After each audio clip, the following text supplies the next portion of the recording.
Bismillahirrahmanirrahim. Assalamualaikum warahmatullahi wabarakatuh.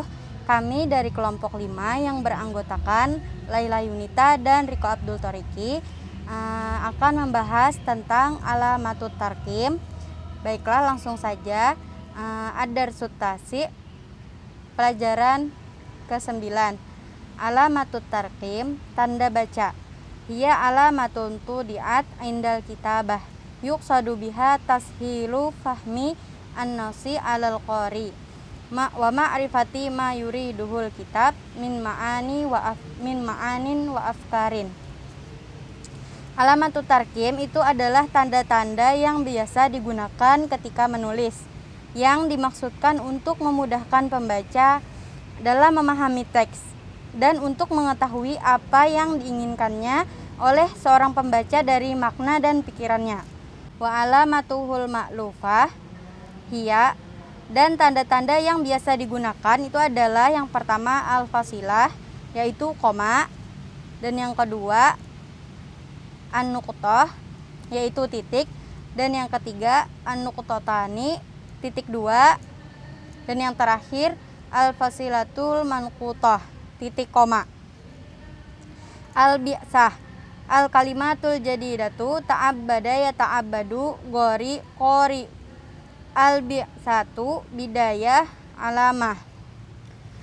Misi, kata baru, yaitu ibadah, gua, misi, mulailah, tanda. Inda makana Muhammadun sallallahu alaihi wasallam ya ta'abbadu fi gori hiramin ja'ahu Jibril alaihi salam fi surati rajulin.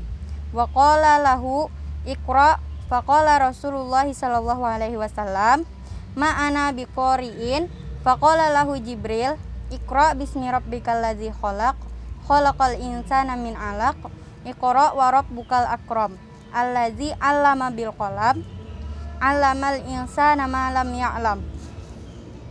Ketika Rasulullah SAW sedang beribadah di Gua Hira, malaikat Jibril mendatanginya, memberikan salam atasnya dalam gambaran sebagai seorang laki-laki, dan berkata kepadanya, bacalah. Rasulullah SAW menjawab, saya bukan seorang pembaca. Maka Jibril berkata kepadanya, bacalah dengan menyebut Tuhanmu yang menciptakan. Dia telah menciptakan manusia dari segumpal darah. Bacalah, dan Tuhanmu lah yang maha mulia, yang mengajar manusia dengan pena. Dia mengajarkan manusia apa yang tidak diketahuinya. Wa kana hadzal yaumu bidayata bi'sati Rasulillah sallallahu alaihi wasallam wa kanat hadhihi al-ayatu awwala ma nazala minal Qur'anil Karim ala sayyidina Muhammad sallallahu alaihi wasallam. Wa nahnul muslimina naqimu khalfah adatan lailatan as-sabi'u asyara min syahri Ramadan fi dzikra hadhil waqi'ati syahirah indana biwaqi'ati nuzulil Qur'an. Dan hari ini adalah awal Rasulullah memulai tugas sebagai utusan Tuhan. Dan ayat ini adalah yang pertama dari Al-Quran mulia yang diturunkan kepada Nabi Muhammad SAW. Dan kami orang-orang muslim mengadakan peringatan kebiasaan pada malam ke-17 di bulan Ramadan untuk mengingat tentang peristiwa penting bagi kami, yaitu diturunkannya Al-Quran. Al-Bahsu, cari. Unzur ilal jumalil atiyah fin nassis sabiqi. Perhatikan kalimat berikut di teks sebelumnya. Inda makana Muhammadun sallallahu alaihi wasallam yata'abbadu fi ghorin hira'in koma ja'ahu Jibrilu alaihi salamu fi surati rajulin koma wa qala lahu.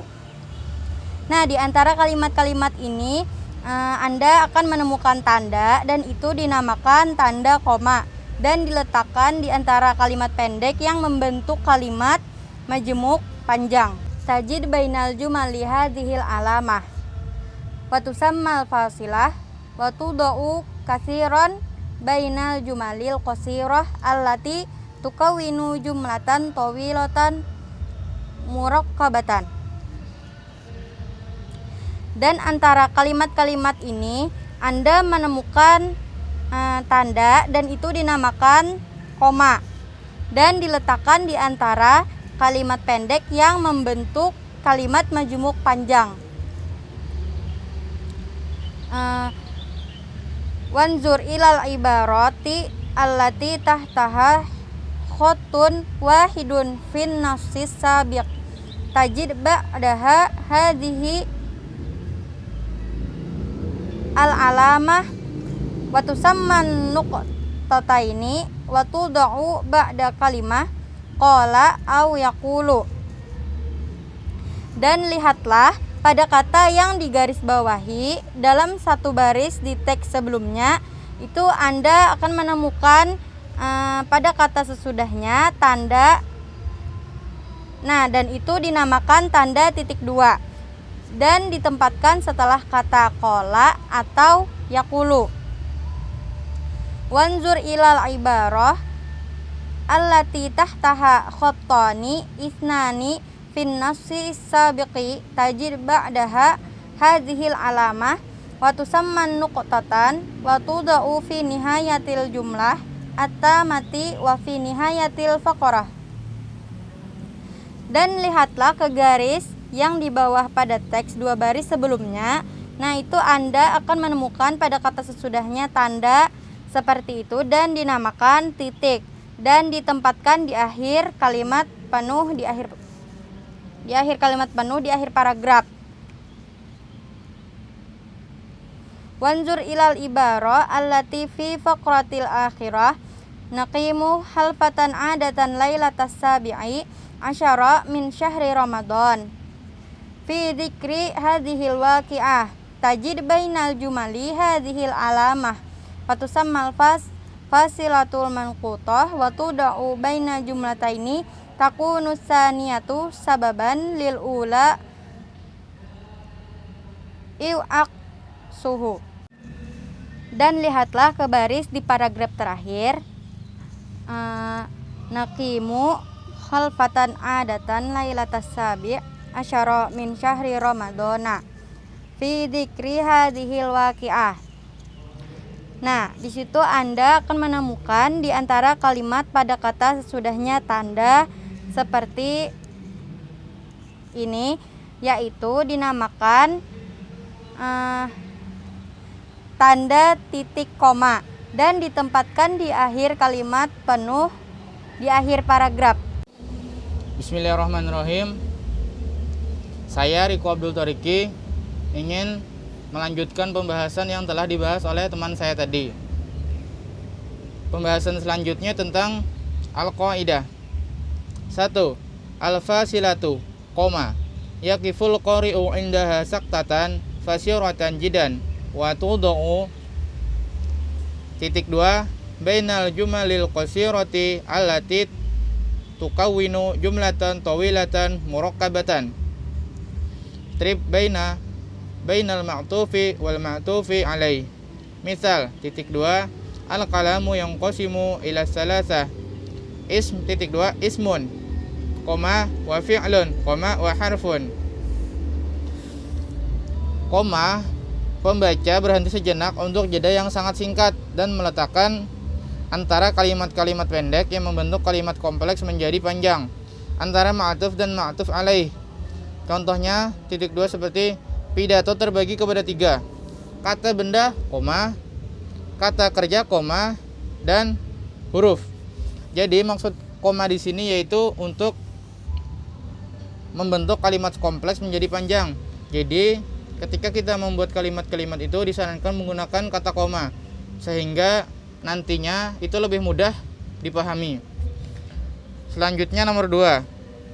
An-nuqtatu, titik.